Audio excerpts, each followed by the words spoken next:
I know that it's the day after Easter, and I have some videos I wanted to share last week, and I didn't get around to it, so I'll throw it in here even after Easter. I did some videos on why the evidence is for a Wednesday crucifixion, not a Friday crucifixion. We get that from Catholicism. It's just a traditionalism. But the Bible has more to say about the crucifixion than anything else in the Bible. So here's the videos, and go ahead and look at them. I believe that Christ did the Last Supper on a Tuesday. He was crucified on a Wednesday, put in the tomb by Wednesday afternoon before 6 o'clock, was there for 3 days and 3 nights, and then he arose, of course, on the first day of the week. So watch the videos if you're interested, and leave something in the comments. But I think it's interesting that we need to get away from man traditions and man ideologues and see what the Bible actually says.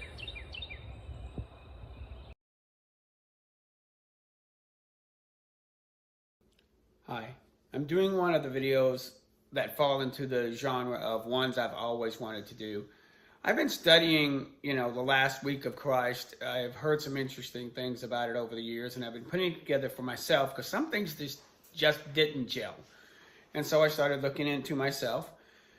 And I've wanted to do one on the last week of Christ. And oddly enough, this year it falls before Easter. I really didn't plan on it.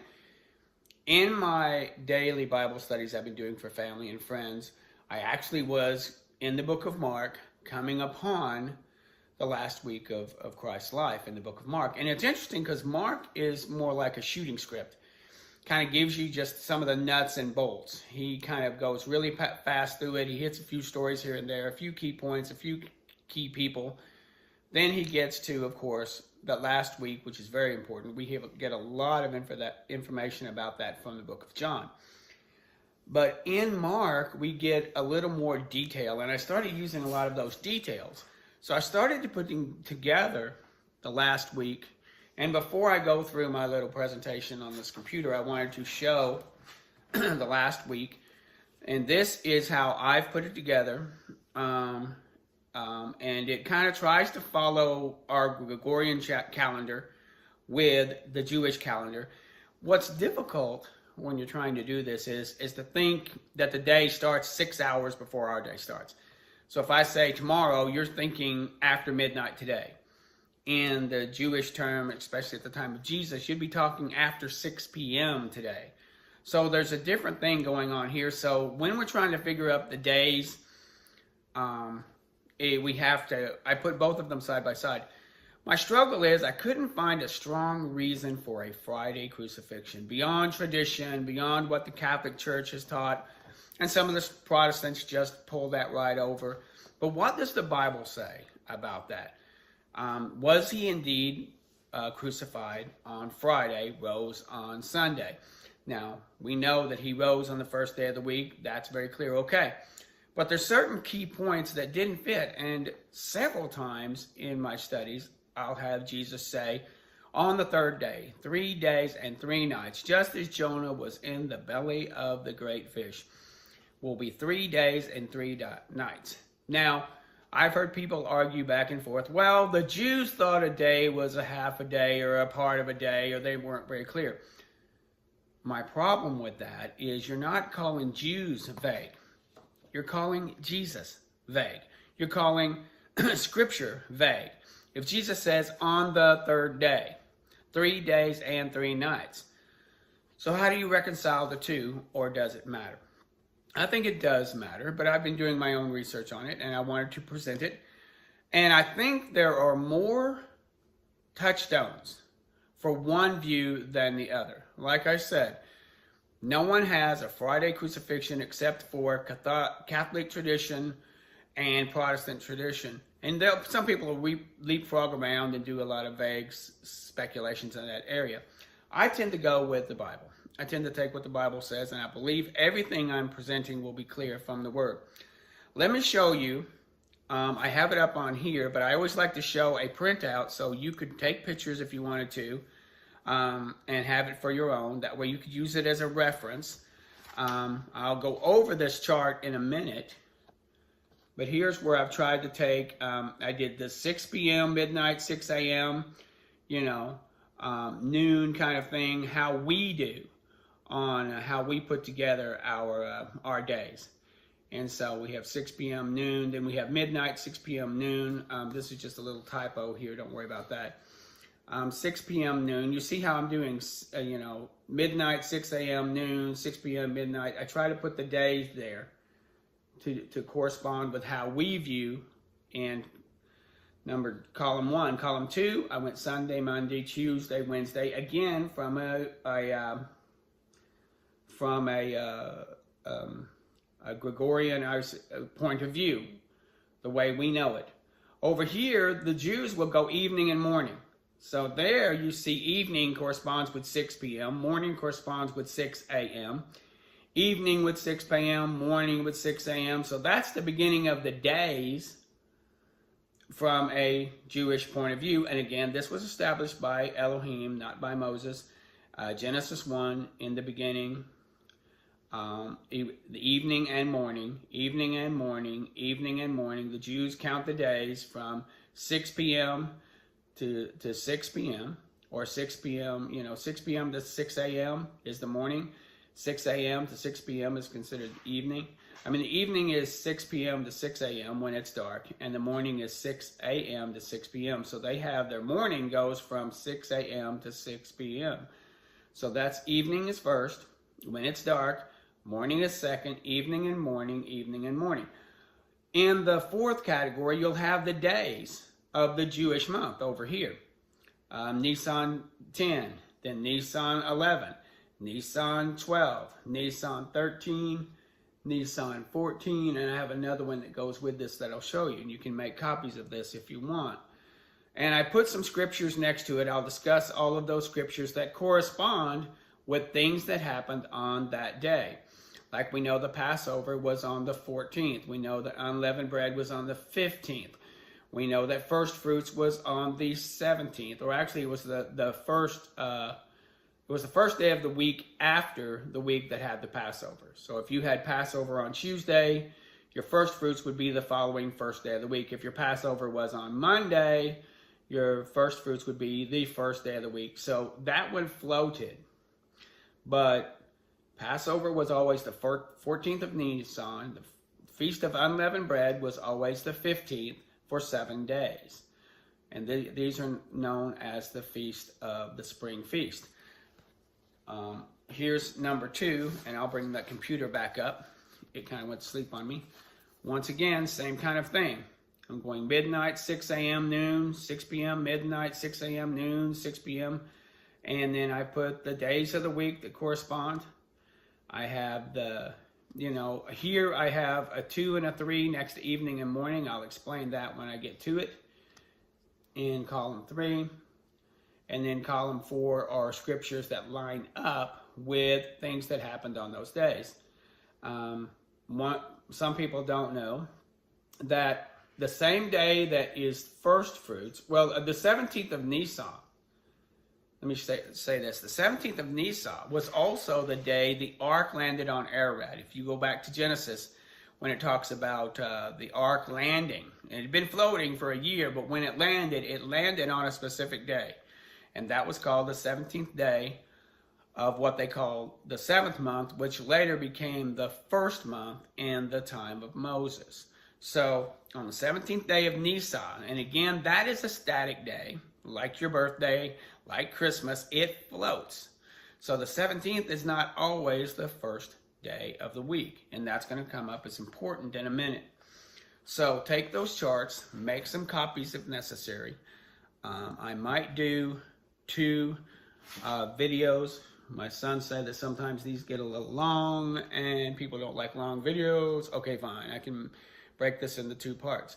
But to begin with, again, like I said, I put on the chart the Gregorian on the side, 6 p.m., 6 a.m. Again, the confusion that I've had with this is trying to think 2 ways at one time. Trying to think like, okay, I've got the Gregorian calendar, but I've also got the Hebrew calendar, which is 6 hours off. So that's why I try to put them side by side. You have 6 p.m., and you have this set up as Sunday, And there's the 10th of Nisan. So that would have been, so Sunday began for us at midnight. But the day, the 10th of Nisan, began 6 hours earlier. That's what I'm saying. So the 10th of Nisan got here 6 hours before our Sunday. And that happens every week. Every week you'll have what we call Sunday. They call the first day of the week, which begins 6 hours into our Saturday. Our Sabbath, their Sabbath is Friday, 6 p.m. to Saturday, 6 p.m. And then their first day of the week begins on 6 hours before our Sunday. Got to get all of that clear. So we're going to look at this, and I'll try to go back and forth. We're going to see that I started with 6 p.m., which I started on the 10th day of Nisan in 32 AD. And I'm going to show how this fits. There's certain key points that we need that I put in, and then I wanted to see if the other key points would fit. There's certain key points, like we know, let me see if I can get this to work.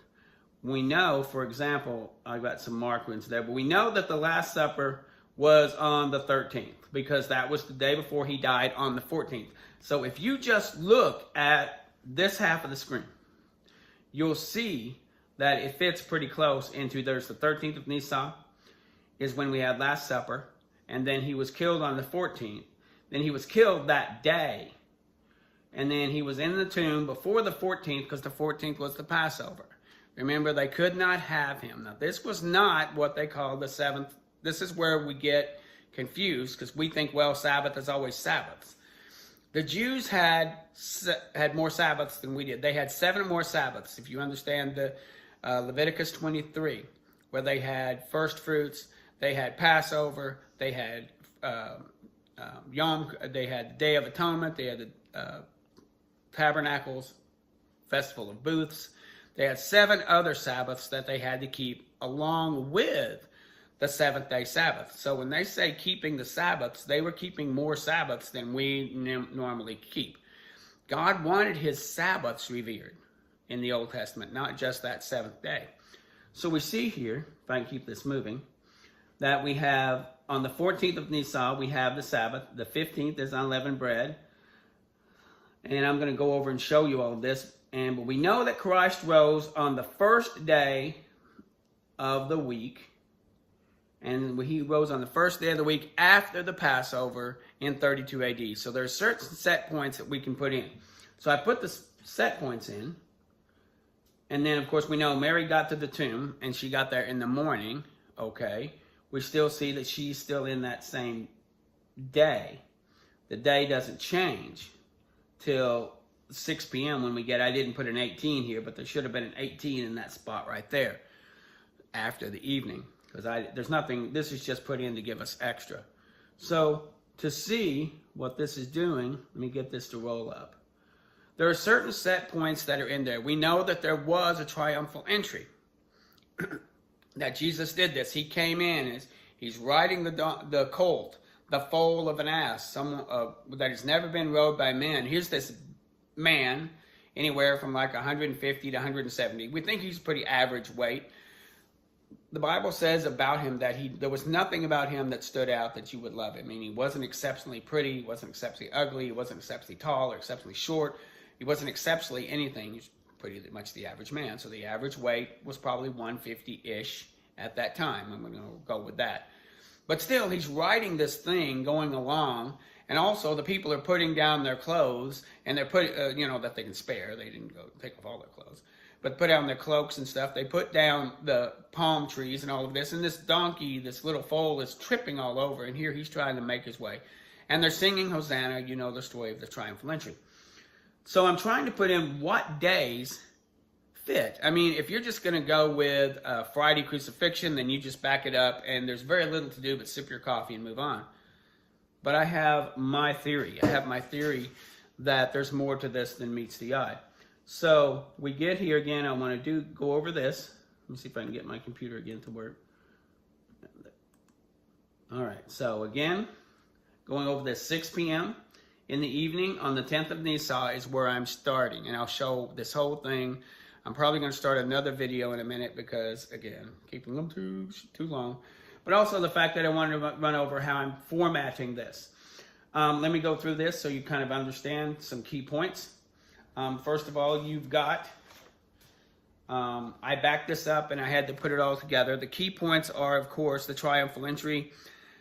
Mark is a good place, like I said, to do this, because Mark will tell you, for example, I was reading Mark 11 where it talks about the triumphal entry, and on Mark 11, number 12, it says, and in the morning. So he does his triumphal entry. He does this big, grand thing, and this is not a small thing to have Messiah come in on this day.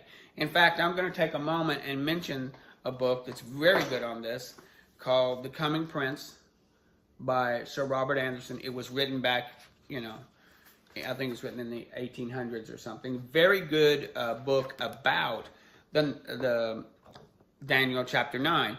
And it deals specifically with the scriptures that talk about from the establishment of the edict to rebuild the temple, to rebuild Jerusalem, to the coming of the prince will be a certain amount of days. This was the prophecy that Gabriel gave Daniel. Well, our friend, Mr. Anderson, and I wrote it down on here, it's on the bottom, he worked it out to where, the Jews would not just go 365. They had a 360 day calendar. And so it says here that Sir Robert Anderson has 69 weeks. Daniel starts at 445 BC, and it goes for 173,880 days, and it ends in 32 AD. Now, some people will give the exact dates, but they're giving Gregorian dates. I'm struggling with the acceptance of Gregorian calendar because we know that it's been off. We know that they've changed the calendars. The Catholic Church changed things over the years. So really, that it's 2024 is a little bit of speculation, but we'll run with it. It's not that important.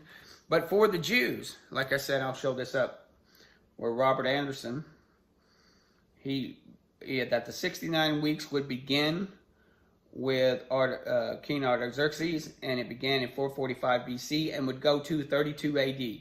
So the Jews knew, I know we in Christians say, nobody knows the day and the hour. They were different. They were expected to look at Jesus, look at this gospel, look at our Bible with a little more precision than we are. And we actually should be more precise. But we aren't for some reason. We tend to rely on our concordances and our theologians and all these little books and that float around. And we always have a third party telling us what to think, when we should be going to the Word itself. That's where I've got here is this to me is Word itself. You're saying, well, you just read Robert Anderson. Yeah, but he only gave me that one fact. When I go to the bottom here, the only fact that is not from the Bible is that the Bible does not say that it was in 445 BC to 32 AD. Robert Anderson found that out. It exactly the 69 weeks were taken care of in that time frame, and that will stop the 69 weeks. So that's the only thing from here that I take from a third party. And I don't mind third parties if they're valid. I don't mind them giving me facts, but I do mind if they tell me what to think. So I'm going to stop here. I'm going to do this in a part 2. Then I'm going to look at my chart, and we're going to look at my theory on why I think a Wednesday crucifixion makes more sense with the Word. See you in a couple.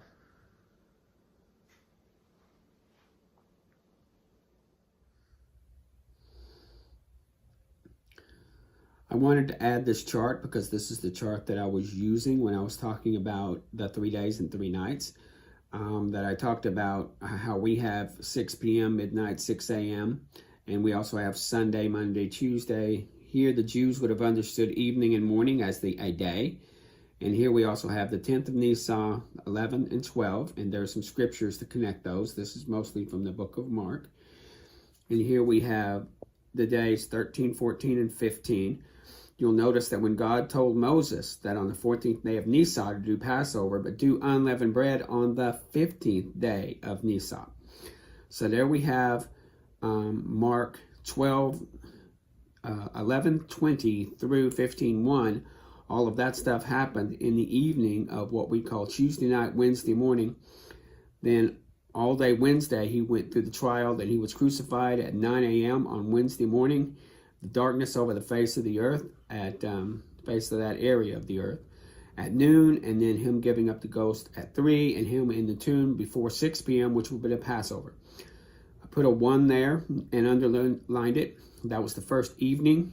Then you'll see the second morning. Then you'll see the second evening on the 15th. Then we go over here to where I've got Friday. There's a second morning. That should have been a 3 next to evening. That's the third evening that he was in the tomb. He was in the tomb again a third morning. I maintain that after 6 p.m. Friday, or after 6 p.m. Saturday, and before 6 a.m. Sunday, he resurrected.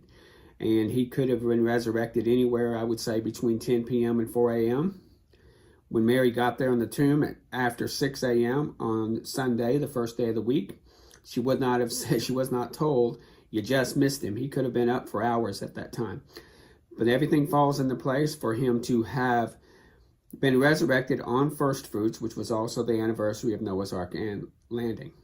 So here's my chart. Take a look at it. Thank you. I went over the format of what I put together here, and I'm showing how that I'm trying to reconcile our Gregorian calendar with the Jews and make this more fit, and really why I think there's more evidence for a Wednesday crucifixion than there is for a Friday. And I lean really heavily on Jesus saying 3 days and 3 nights on the third day. He didn't say on the second day or a day and a half later or 2 mornings, 1 evening kind of thing. Christ was very specific. I don't think we keep him as precise and specific as he was. I was listening to a pastor the other day on the TV, and it frustrates me that you let Jesus use one parable and everything's a parable. He uses one allegory or figurativism, then they say, well, everything's a figurativism. This one guy was saying that, well, there really isn't a hell, because Jesus was just saying that's a bad feeling that you have, or it's being in a bad place in this world. He might have been a Jehovah's Witnesses that I was listening to. But it's so easy to get us off as Christians with one thing, precision. When you look at the Garden of Eden, what was the problem with Eve? She wasn't precise. Adam wasn't precise. You were not. See, what the serpent did was get her off precision. Well, you can't touch it or eat it? Well, he didn't say you couldn't eat it. He said you couldn't touch it. You know, again, the precision was, unless you're going to lean over and bite with your mouth, you weren't supposed to have any dealings with it. But God was very precise with what would happen with that fruit and what would happen with that tree.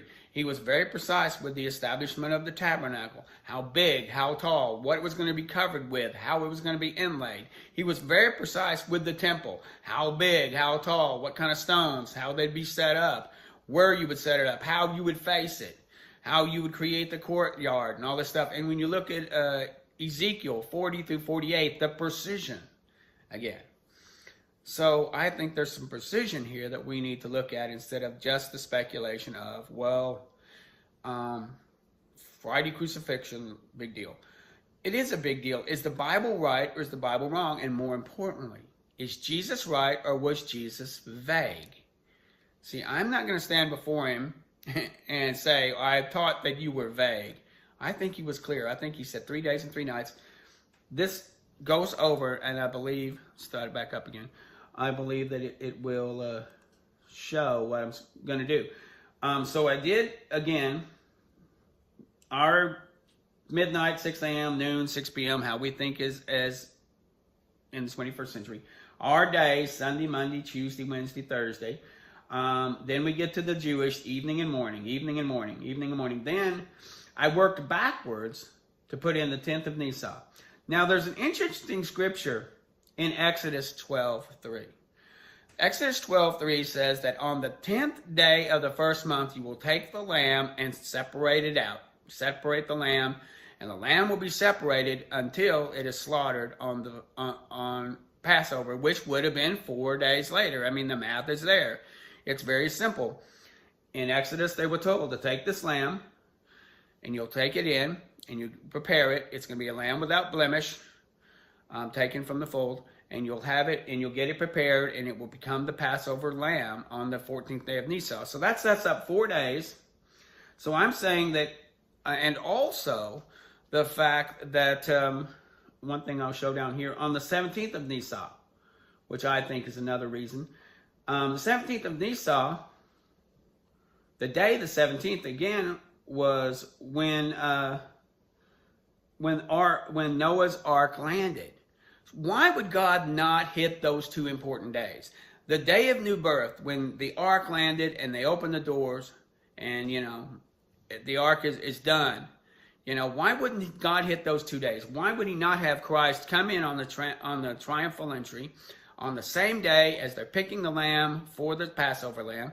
Why wouldn't he have Christ's resurrection on the same day, that is the 17th, which is the anniversary of Noah's Ark landing? Why would he miss those days? I think it would be pretty cool. I think he didn't miss those days.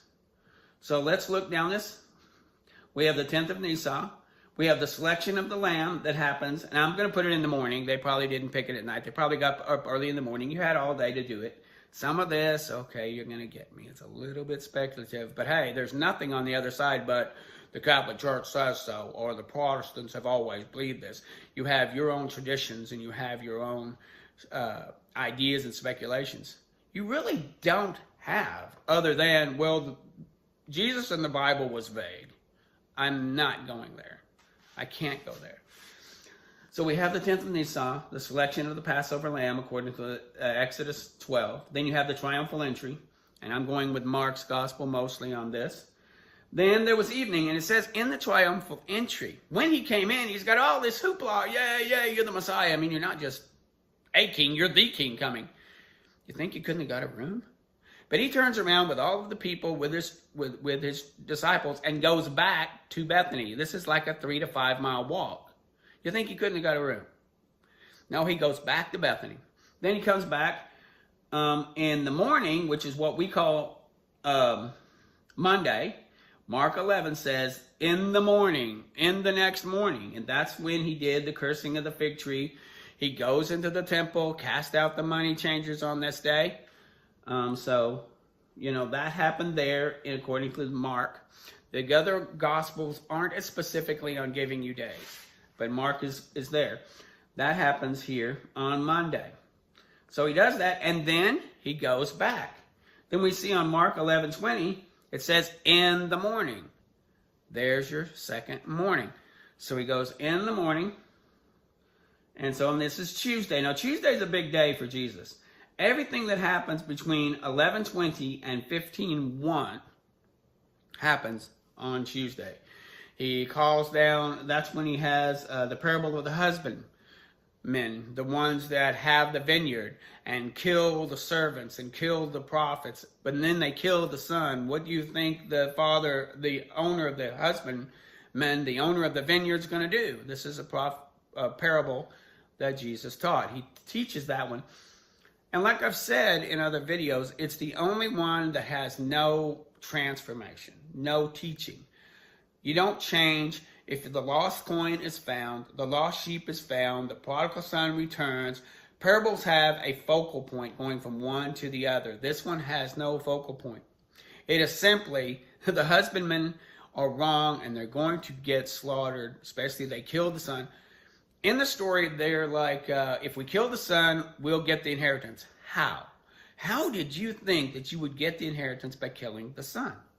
So he tells this one, and this is one of several things he does against the Pharisees up here on the morning in Tuesday. Then he has the evening where he teaches some. He talks about in Matthew, we do have him talking about the comings, or what are the signs of your coming. So he does all of that talk about wars, rumors of wars, famines, pestilence. He does a lot of it. John will have a lot of discourse where he gives a lot of information. You'll have the word love more in the book of John. You'll have the more emotions in the book of John, which is really good. You'll get a lot more information about this time period in the book of John. But here, leaning mostly on Mark, he has this parable. He's got all his teachings. He has the Last Supper in the evening. Then comes in the night. He's got his prayer. I should have put that in there.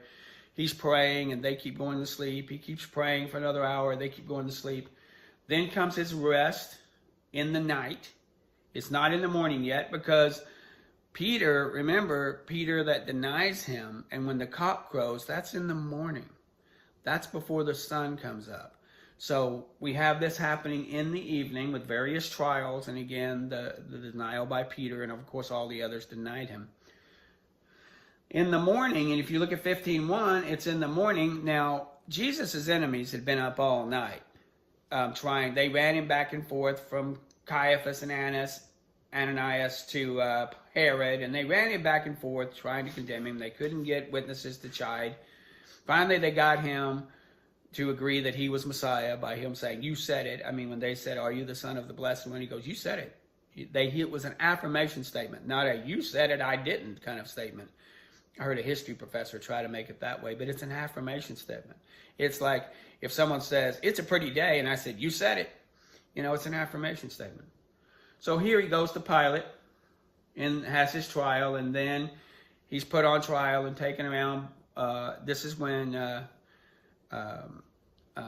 you had the releasing of the other prisoner instead of him. And then you have him being crucified. He gets on there on Wednesday.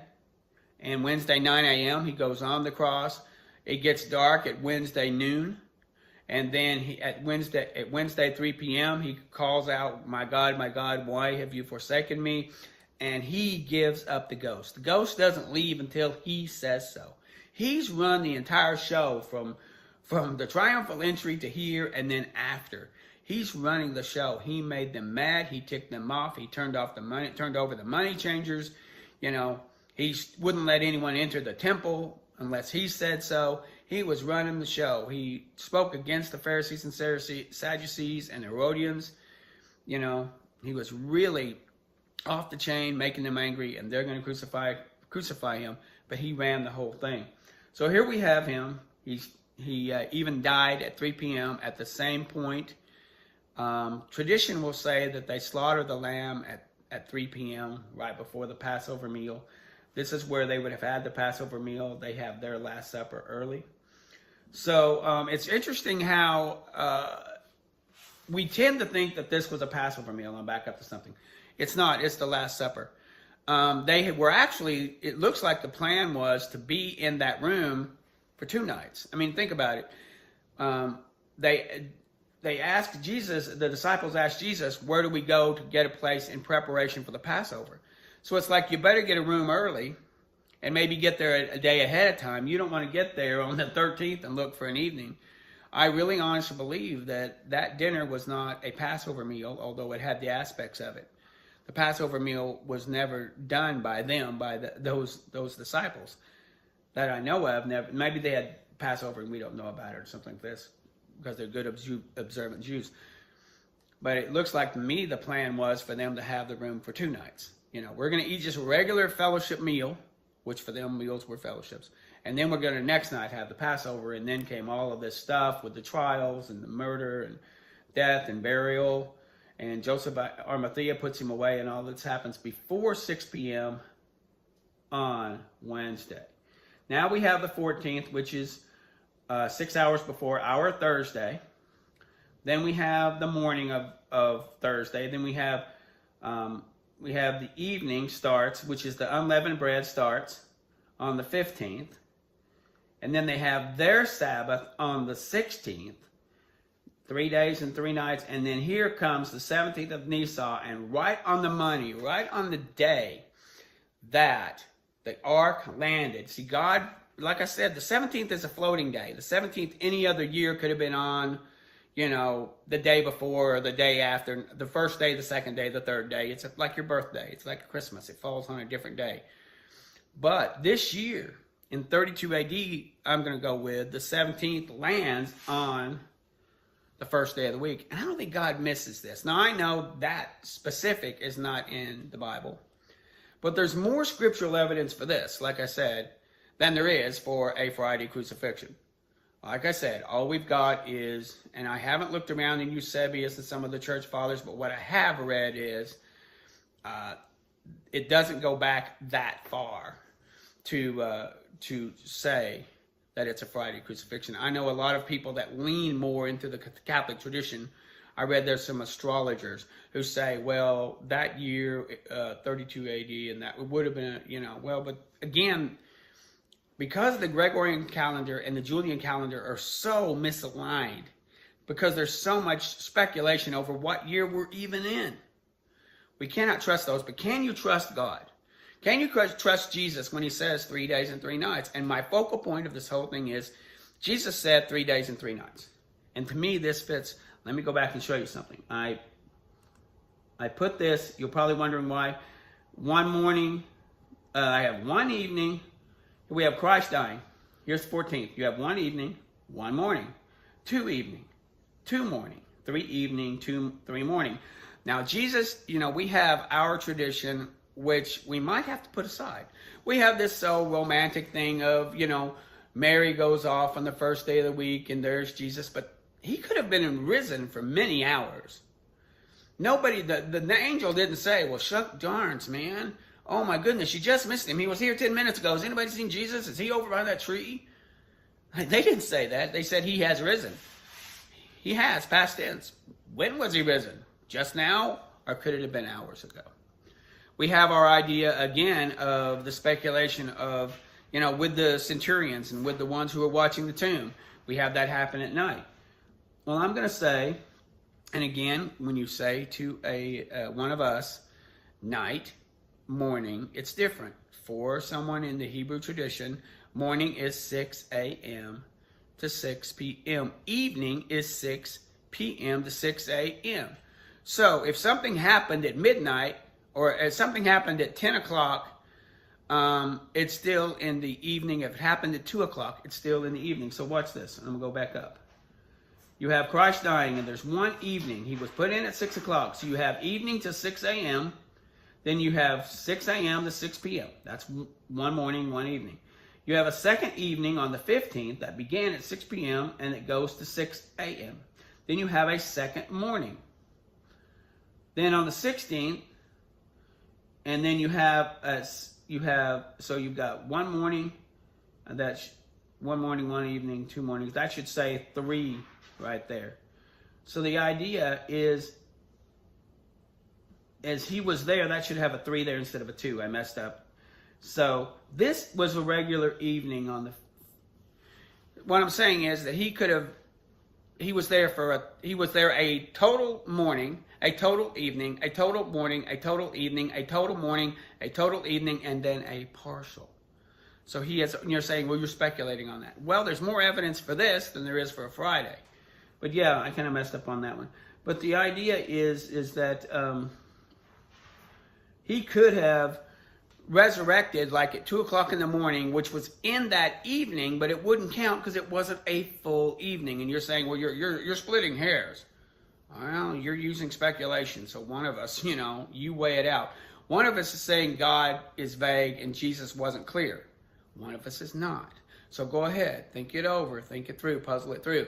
I have no problem with him getting resurrected at 2 o'clock in the morning before she got there, before Mary got there, and so he was there for a partial. I mean, if I said, he was there for 3 full days, and okay, I have no problem with him being resurrected within a partial day, but that's not a full daytime, nighttime time. And it fits the narrative real well. So, yeah, if he was there evening, morning, evening, morning, evening, morning, but he wasn't there a full 12 hours to count for which would have been a 4th evening.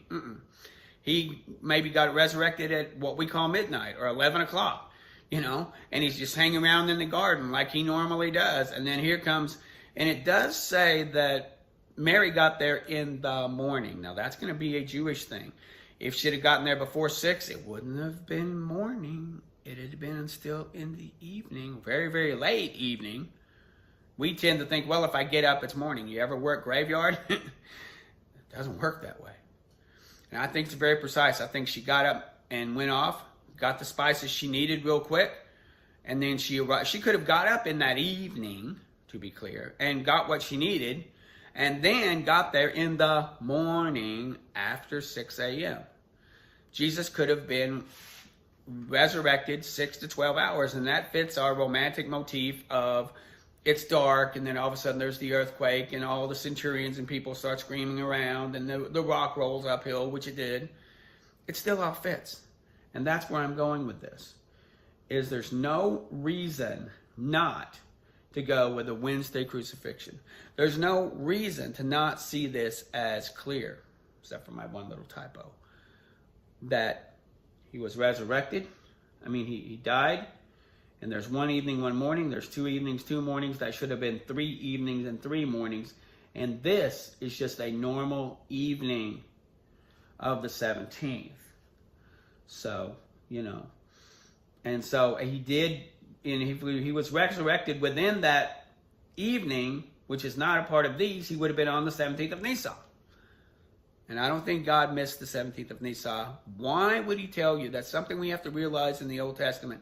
God doesn't waste words. He's very, very, very ergonomic. He's very precise, and he's very clear. I'm going to leave all of this for you to think about, ponder over. Like it, dislike it, that's okay. I'm going to sit around. Here we are I'm going to find out when the 17th of Nisan is this year. I'm going to back it up. I'm going to go through these days myself. Okay, this is about right now he would be, about right now he would do triumphal entry. Ooh, right about now he'd be casting out those money changers maybe. Ooh, right about now he would be in Gethsemane praying. Oh, right about now on a Wednesday he would be suffering for my sins. And on Thursday, right about now, he's lying on the tomb, and he's going to be there. And then sometime Saturday night, get up and go, he's risen. You don't have to wait till the morning when it's, it's all sunrise service and everybody's sipping coffee when the sun comes up. It's almost sun, S-U-N, worship instead of S-O-N, to tell you the truth. But I'm going to dodge a bullet on that one. I'm just saying, which one has the most scripture? And I'll leave that for you. Thank you.